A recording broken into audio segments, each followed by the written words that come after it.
वालेकुम। उम्मीद करती हूँ आप सब बिल्कुल खैरियत से होंगे।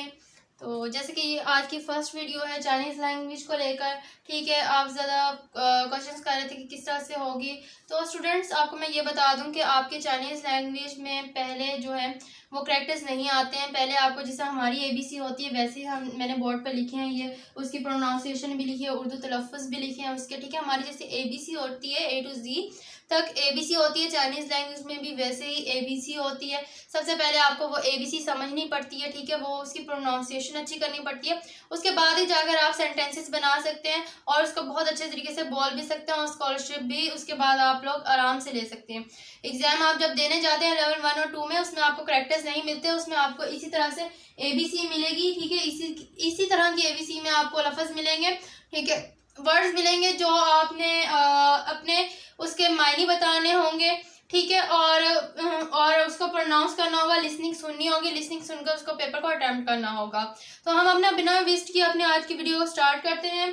तो जैसे कि आपके सबसे पहले लफ्ज़ जो आ जाता है वो बी का वर्ड आता है, ठीक है। बी को हमेशा जो हम प्रोनाउंस करते हैं वो पोक से प्रोनाउंस करते हैं। 2 वर्ड्स हैं मेजर जो आपको डिफ़िकल्टी शायद दे सकते हैं मेरे ख्याल से, ठीक है। एक ये बी और ये एक पी, ठीक है। ये 2 वर्ड्स ऐसे हैं जो मेरे ख्याल से आपको डिफ़िकल्टी दे सकते हैं। 2 चीज़ें हैं आपने यहाँ पर डी और टी, सिर्फ ये 2 ऐसे वर्ड्स हैं जिसका आपने मायने अच्छे से याद कर लेना है, ठीक है। ये हमारी ABC में चेंजिंग थोड़ी सी है प्रोनाउंसिएशन, तो ये आपको फिर बाद में आगे चल के मुश्किल नहीं होगी, ठीक है।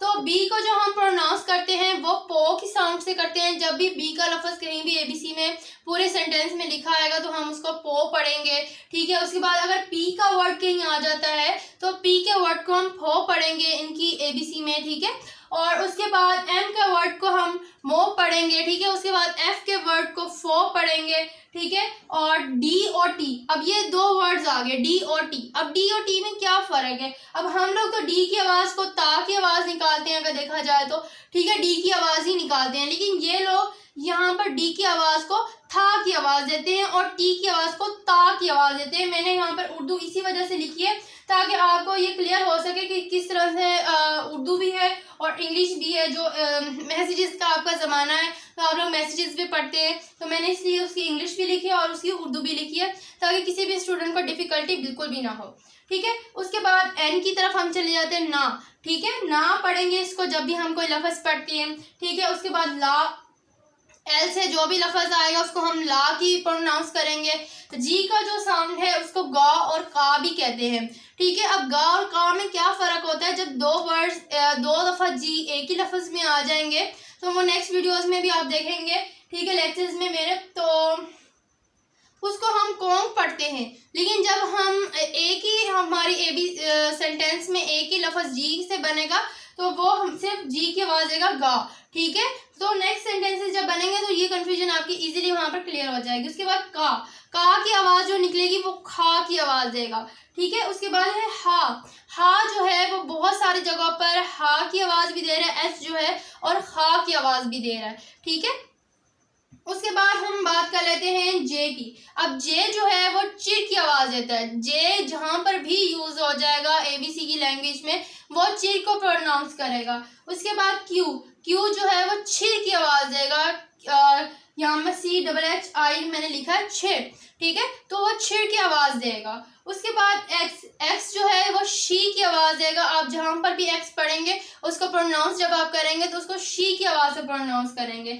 ZH को जो आप प्रोनाउंस करेंगे वो चिर की आवाज़ से प्रोनाउंस करेंगे, ठीक है। CH को जो आप प्रोनाउंस करेंगे वो सिर की आवाज़ से, जैसे सर बोलते हैं ना हम लोग सर, तो वैसे सिर की आवाज़ से ये प्रोनाउंस करेंगे। उसके बाद SH को जो प्रोनाउंस करेंगे वो शिर की आवाज़, ठीक है, शिर की प्रोनाउंसिएशन हो जाएगी। उसके बाद R जो होगा वो र की आवाज़ देगा, ठीक है। उसके बाद Z जो है वो Z की आवाज़ देगा, ठीक है। C जो है हमारा वो सा की आवाज़ देगा सिर्फ, और S जो है वो सा की आवाज़ देगा, ठीक है। और Y जो है वो ई की आवाज़ देगा। हमारी अल्फ़ाबेट में ई जो यूज़ होता है, ठीक है, वैसे ही ई का वर्ड यूज़ करेंगे आप। W जो है वो ऊ की आवाज़ देता है। वाह भी हम पढ़ते हैं लेकिन बहुत सारी जगहों पर ये वाह जो है WA ऊ की आवाज़ देता है, ठीक है।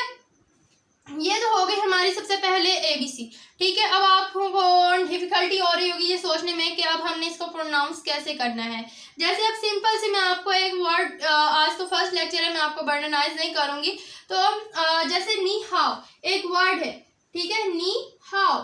जैसे हम लोग आपस में यहाँ पर हेलो बोलते हैं, तो ये लोग भी वहां पर हेलो के लिए, अस्सलाम वालेकुम के लिए नी हाउ का वर्ड यूज करते हैं। नी हाउ का वर्ड जो है, अब ये हाउ कैसे बना, अब आप देखिए हाउ कैसे बना। एच की आवाज जो थी वो हाग थी, ठीक है, और ए की आवाज ए रहेगी, ओ की आवाज ओ ही रहेगी, ठीक है। हाउ, एन की आवाज ना थी यहाँ पर, और आई की आवाज ई ही रहेगी। सॉरी मैंने यहाँ पर आई लिखा नहीं, वैसे आई साथ में लग जाएगा तो उसकी आवाज ई ही रहेगी, ठीक है। तो नी हाउ इस तरह से आप बोलेंगे, नी हाउ हेलो। अब आपने किसी ने नी हाउ बोला है तो आप रिटर्न बैक में भी उसको नी हाउ ही कहेंगे। जैसे हम यहाँ पर अस्सलाम वालेकुम कहते हैं, तो वहां पर भी वो लोग हमें रिटर्न बैक में अस्सलाम वालेकुम ही कहते हैं, हेलो ही कहते हैं, ठीक है। तो इस तरह से ये लैंग्वेज बोली जाती है, इसमें कोई भी डिफिकल्टी नहीं है। प्रैक्टिस की तरफ अभी आपने नहीं जाना है। जब आप ये सिंपल मीनिंग्स याद करना शुरू कर देंगे, लेवल 1 में जो होता है 150 वर्ड्स होते हैं, ठीक है। एक एप्लीकेशन है हैंगपिंग लाइट, ठीक है, वो आप लोग डाउनलोड कर लें, वो भी मैं आपको प्रोवाइड करूंगी, ठीक है। वो आप लोग एप्लीकेशन डाउनलोड कर लें, उसमें हर तरह के वर्ड्स हैं, ठीक है। आपको लेवल्स के अकॉर्डिंग भी मिलेंगे, लेवल 1 2 3 4 5 6, तो वो भी आपको मिलेंगे, ठीक है। और चाइनीज लैंग्वेज का स्कोप भी काफ़ी ज़्यादा है, ठीक है आपको। और वैसे भी कोई चीज़ अगर आप लर्निंग बेस पर सीख रहे हैं तो वो आप लोग के लिए बेनिफिट है, ना कि उसका कोई नुकसान है, ठीक है। कभी ना कभी जाकर आपको बेनिफिट इसका मिल ही जाएगा। उसके बाद आपने इसको बर्डनाइज नहीं करना, इसको याद करने का तरीकाकार ये होता है कि आपने सिर्फ इसकी प्रोनाउंसिएशन को याद करना है कि बी की प्रोनाउंसिएशन क्या थी, जैसे पो थी, ठीक है, पी की आवाज फो थी, एम की मो थी, एफ की फो थी, एल की ला थी, जी की गा थी, ठीक है। इस तरह से जो भी प्रोनाउंसिएशन के अल्फाबेट्स ABC के आएंगे, आपको बस इतना पता होना चाहिए कि इसको हम प्रोनाउंस कैसे करेंगे। तो प्रोनाउंसिएशन में आपके जो ईजी रहेगा वो इसको बार बार पढ़ने से होगा, ठीक है। बिल्कुल भी डिफिकल्टी नहीं इसको समझनी, इजी लेकर चलना है। मैं अपनी तरफ से पूरा 100% देने की कोशिश करूंगी कि आप लोग इजी तरीके से समझ सकें, ठीक है। और अगर आप चैनल पे न्यू हैं तो वीडियो को अपने फ्रेंड्स के साथ शेयर कीजिएगा। नेक्स्ट वीडियो में हम मिलेंगे और उसमें मैं आपको यानी कि इसी प्रोनाउंसिएशन से नेक्स्ट लेक्चर में आपसे मैं डिस्कस करूंगी डिटेल के साथ, ठीक है। अल्लाह हाफ़िज़।